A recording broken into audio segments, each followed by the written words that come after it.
Well, hello, hello, hello. You are listening to the No Brainers Empowering Possibilities show. These are dialogues of encouragement with fresh perspectives, invitations to ahas, a little bit of science, a dash of behavioral psychology, and a whole lot of creative fun. So if leveling up is on your radar, my friend, you are at the right show. I'm your host, Roseanne Marsh. I'm the author of the teen and the parent empowerment curriculum called Level Up, Empowering Possibilities. And you are listening to episode number 19. Hey, are you ready for a miracle? So what is the miracle that you're praying for? Literally in a shifting world in a time of chaos and heartache, I don't know of too many of us that aren't praying for or hoping for a miracle of some kind in our lives. So what is that miracle that you're praying for? Is it about a relationship that isn't going the way you thought it would? Is it about wanting a relationship because of loneliness? Is that job you lost? Or your need to find a different job? Is it a wayward child that you can't seem to reach that has you beseeching the heavens for help? Is it the wars and the world contention that is bringing suffering to their citizens that you pray for? Is it a pet or an animal that you know is suffering and needs more help? Is it health issues that need answers and solutions?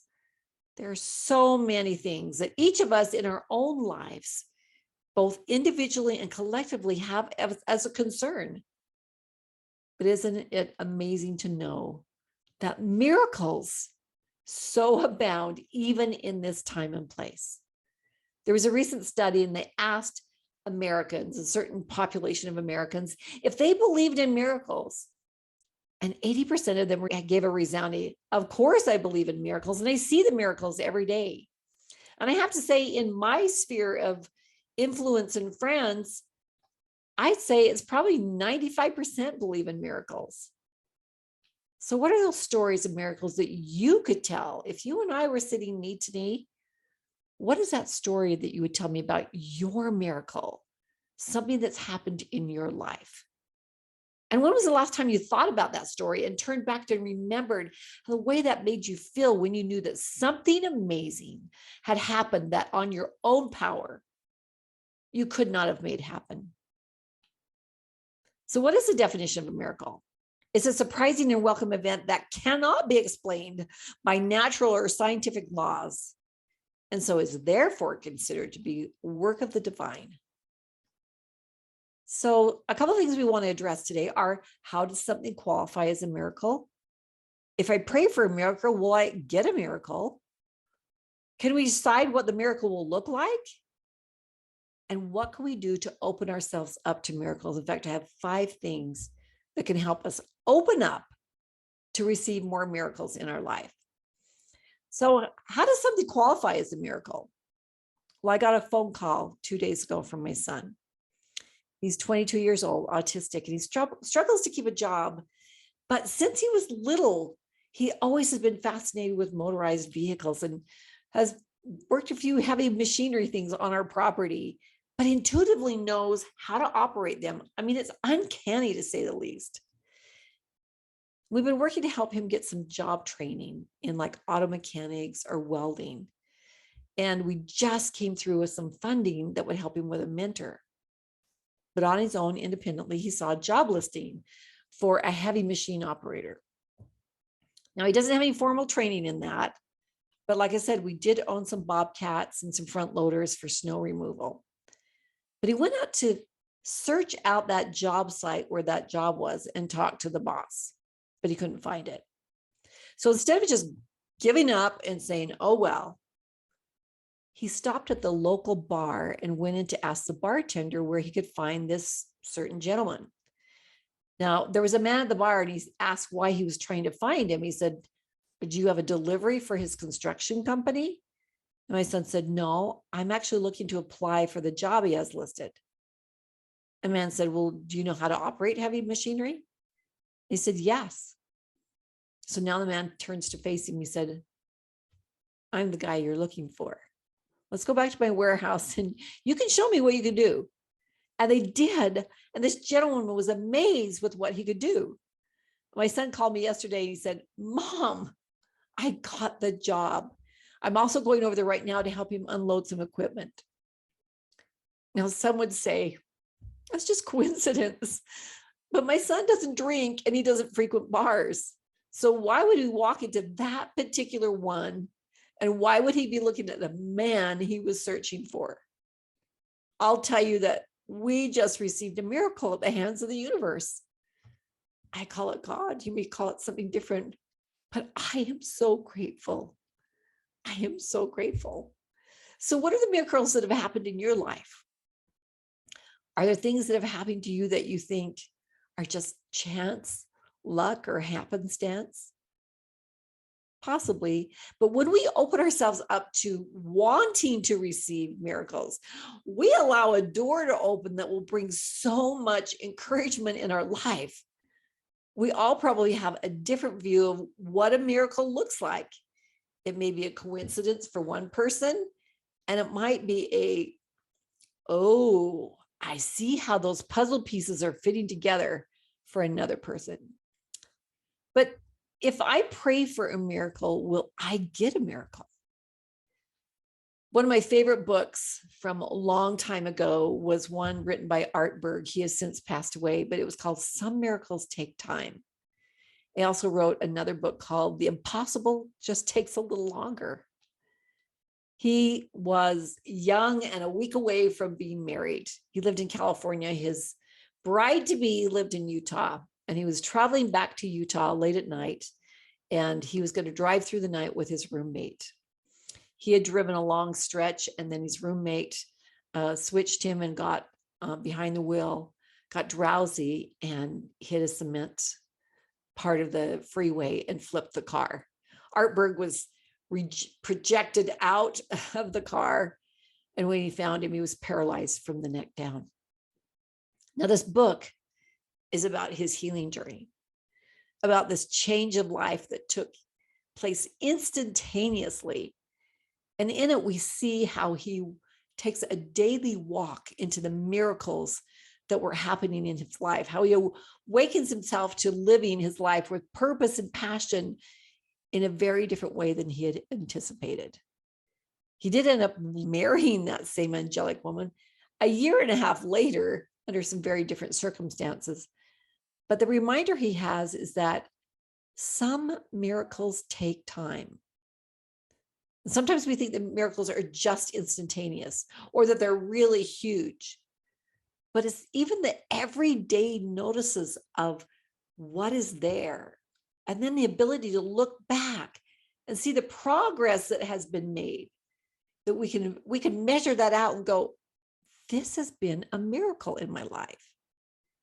And he reminds us that God is behind the miracles. He's the forerunner to every miracle, and through him and by him, he will produce in your life those things that you need in the time you need them. We just have to have faith that miracles exist, that God exists, and then to notice and be grateful and then act. He gives the example of the story in the Bible of the woman with the issue of blood. Now, in the story in the Bible, we've heard that Jesus was performing miracles of healing. And so she went to Jesus to be healed where he was preaching. And as the throng was pressing forward to be around him as he walks down the street, she knows in her heart that if she could even just touch his hem, she could be healed. And as she touches the hem of his robes, he stops and he asks his disciples, who touched me? And imagine the jostling of the crowds, and he's asking who touched him. They're a little bit confused, but he perceives her touch. He turns and he finds her. He kneels down in front of her and he says, "Woman, thy faith hath healed thee." Now, we may see that as an instantaneous miracle because, after all, just as soon as she touched his robe, she was healed. But the miracle didn't start there. It had a history. And Art Berg proceeded to tell the little that we know about the woman from the scriptures. But think about this. This is a woman been suffering for well over 12 years with an issue of blood. In that era, if you were bleeding, you were perceived as unclean. She could not frequent the temples. She was scorned. She must have been searching for answers and solutions for those 12 years, but she didn't give up. She probably beseeched the heavens daily for a reprieve from this trial. And we can see her healing in an instantaneous healing. But we have to realize that was a long journey for her. And we see that some miracles do take time. Boyd K. Packer stated, some people think a miracle is only a miracle if it happens instantaneously. But a miracle can grow slowly, and patience and faith can compel things to happen that otherwise never would come to pass. So if I pray for a miracle, will I get one? I would say yes. But it goes to my second point. Can we decide what that miracle will look like? Well, we can decide what we will hope it'll look like. We can decide in the time, we can hope for a timing, but we can't choose how it will come and what it will look like. Have you ever been through something in your life that you thought it would tear you to pieces and you prayed for deliverance from it, but what you thought you could not bear and what you thought was a punishment from the universe, once you got on the other side of it, you started to see the growth or the refinement that happens because of it. You see the changes that were brought in your life that you never would have seen had you not gone through this experience. And I can even feel it, even as I'm issuing this invitation to remember or think back, there's some of you that are probably saying, I would not have it any other way. It was hard, and I really don't want to go through it again. But yes, there were miracles that happened because of it. I read a story about two families, and each of these families had children that were diagnosed with a cancer that required an operation to save them. And they were two separate individual instances, but each family was praying for a miracle. And each family was praying for restitution of health and wellness of that child. They both went through different operations. There was a period of time when both children were thriving and getting better. The first family, the child thrived for a time, and then the cancer won out. The first family, the child recovered. And to this day is healthy, and you would never know that cancer had beset them at such a young age. The second family, their child thrived for a time, and then the cancer won out. And a year and a half after the surgery, the child died. But that family became closer than ever before. The quality of their time together became enriched and up-leveled. They spoke of the blessings and the lessons they learned because of this journey. And while the result of their child's life was opposite of the first family, they felt nonetheless that they had witnessed miracles in their family. We can pray for a miracle and we can hope for a certain outcome, but we have to let go of the time frame that it will happen in and what it really will look like. Our invitation is to find miracles within the outcome. So then what can we do to be open ourselves up to miracles in our lives? Marianne Williamson, I love her books. She wrote a synopsis of A Course in Miracles. She commented in an interview that for us to be open to miracles, we need to ask ourselves, who do we need to forgive?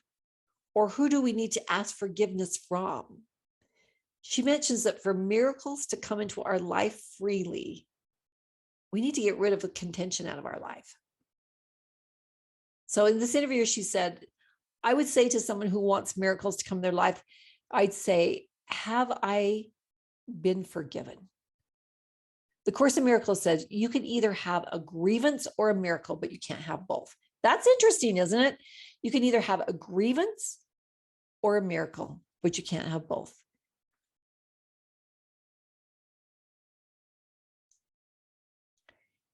You may think that you are the one that's been attacked and been wrong, but if our heart is blocked, It's not them that's suffering. We are suffering because the miracles that the universe is trying to bring to us are blocked. She says the universe is both organizing and self-correcting. So miracles occur naturally as expressions of love. So a miracle defined is a shift in perception from fear to love. So if my heart is open, it's open in love. But if my heart is shut, it's like I'm deflecting the miracles that otherwise could be happening. So she says, what would I say to people? I'd say, where am I holding a grudge? Where am I not giving? Where am I lacking in any situation? Where am I not showing up in any situation? Where am I showing up with unkindness? And who am I holding something against? That's powerful, isn't it? Okay, that was the first one. The second one is be grateful for everything. It's easy to be grateful for the obvious things, but are we grateful for those things that, like, who is growing our food, the garbage collectors who are recycling and keeping our communities clean? Are we grateful for the bumps and bruises that we get along the way because we're being taught something? The more gratitude we have, the more we are tuned into what we have instead of what we lack. And if you haven't listened to episode number 10, your gratitude glasses are ready. Do check out the perspective. And yes, the power that can happen in your life when we look through life with a lens of gratitude. Now, there's another biblical story that I love. And even if you're not a reader or subscriber of Christianity, within your own beliefs, you'll probably find stories and illustrations of compelling illustrations of life's experiences, those teachings that come from looking at other people's lives. In the Bible, again, there's a story of the 10 lepers. Now, Jesus is walking into a town and comes upon 10 lepers, and they approach with caution far away, and they declare that they're unclean. And they, of course, are wanting a healing. And he says, go and show yourself to the priests. Now, they are elated because to go and show yourself to the priest means that you are clean, and then therefore you can go into the temples. And they run away happy, but yet one turns back and he expresses his gratitude. Now, the curiosity in my mind frequently goes to the famous radio show host, Paul Harvey. Do you remember him when he would say, and the rest of the story? Well, I'm that kind of person that I want to know the prequel and I want to know the sequel. And you have to kind of use your imagination, but imagine what this man's life must have been. The one who turned back, the grateful one. Was he the one that had faith every day and prayed and knew that miracles could happen? Is he the one that gathered the other 9 and said, I've heard of this Jesus that is performing miracles. Let's go find him. Is he the one then, because of the fact that there is the placebo effect and the faith already started telling his body that it could heal? Is he the one that after he thanked and went away, thanked and created that ripple effect of blessing others' lives because of what he went through? Obviously, there's a lot we don't know about the leper that turned back, the one who thanked. But if I'm grateful all the time, I'm looking for the miracles, and what we seek for, we find, right? Like I told you in another podcast, I have a little miracle bell that's in my kitchen. And there are times when I forget to ring it. But when I see a miracle, it's a reminder to me to look for other miracles when I ring it out. Now, the third one is be the author of your own awareness. The degree that you're able to filter through the distractions to see what you're blessed with has everything to do with your willingness to believe that miracles do abound, that they exist in this day and age and will continue to exist. We all get to write our belief script. what's your belief script? If we believe that something does not exist, it can literally be right in front of us and we will not see it. Or we can also believe that something exists, even though we can't see it, and it really isn't even there. Our minds are powerful. It will believe whatever we tell it. So we choose how we will dial that in. If we believe that miracles exist and are there for our taking, then we will see them. Belief and faith. Sometimes it begins as a small little seed that we nourish every day, and we continue nourishing it even if a huge miracle we're praying for hasn't happened yet. Albert Einstein said, you can live in your life as if nothing is a miracle, or you can live your life as if everything is a miracle. The fourth one is help others receive the miracles they're praying for. If you need a miracle, be a miracle. What can we do within our realm, within our communities, within our world, that we can be a miracle for other people? Do we have clothing? Do we have things in our home that we no longer need that someone else can use, that it's the miracle for them? Can we be that listening ear to someone that just needs to be remembered and feel like someone knows and cares that they're alive? Have you organized, or can you be a part of an organization or charity that can make a difference? What can we do to be the miracle for someone else? And the fifth one is trust in your higher GPS. Your higher GPS is not in your mind, it's in your heart. It's in your soul. It's your higher power. When you tune into it and when you trust what it's telling you, you invite miracles in your life. Every day, this is amazing practice. Every day, say, today I am open for a miracle, and mean it. Say it with emotion. Today I am open for a miracle. And then at the end of the day, count how many miracles you see. Remember, they may not look how you think. They may not look like how you think they will. But as you dial it in your lens of gratitude for what good is in your life, you'll see an abundance of small or maybe even large miracles that you're being showered with each and every day. Miracles happen every day. This is Bon Jovi. Change your perspective of what a miracle is, and you'll see them all around you. My friends, I hope that we will have new eyes to see and new hearts to understand that miracles truly abound. Now go out and create those miracles in your life. Thanks for joining me today. We'll see you next time.